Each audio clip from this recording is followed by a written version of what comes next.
Arjuna tewas dilempar kelapa gegara tidur di masjid, uang Rp10.000 juga dirampas.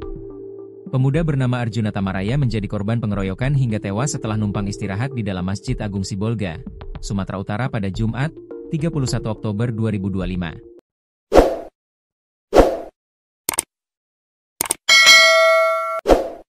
Pengeroyokan adalah tindakan kekerasan yang dilakukan oleh dua orang atau lebih terhadap seseorang secara bersama-sama. Jika akibat pengeroyokan tersebut menimbulkan luka berat atau kematian, hukumannya bisa lebih berat. Arjuna dikeroyok 5 orang hingga tewas lantaran tak menggubris larangan agar tak istirahat di dalam masjid. Korban bahkan sempat dilempar buah kelapa oleh salah satu pelaku. Menurut keterangan saksi-saksi dan hasil rekaman CCTV Masjid Agung Sibolga, korban Arjuna Tamaraya awalnya berniat beristirahat di dalam masjid. Namun, salah satu pelaku berinisial ZP alias A, 57, melarang korban untuk tidur di area tersebut.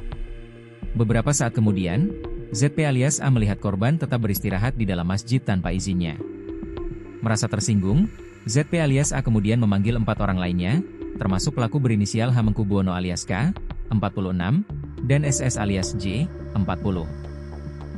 Korban dipijak dan dilempar menggunakan buah kelapa oleh salah satu pelaku hingga mengalami luka parah di bagian kepala, kata Kasat Reskrim Polres Sibolga AKP Rustam Silaban, dikutip dari Tribun Medan, Selasa, 4 November 2025. Dari hasil penyelidikan, para pelaku juga diduga memukuli korban di dalam masjid, lalu menyeret korban keluar dalam keadaan tak berdaya hingga kepala korban terbentur di anak tangga masjid.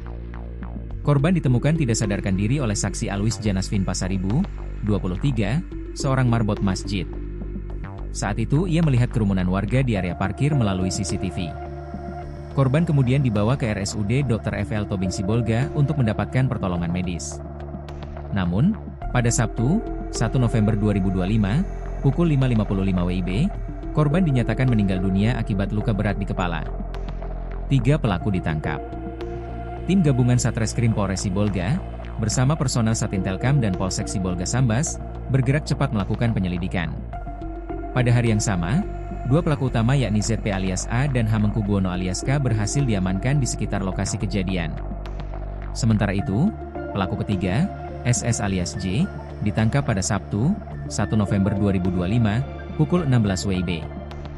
Saat itu ia berusaha melarikan diri ke arah Kabupaten Tapanuli Tengah.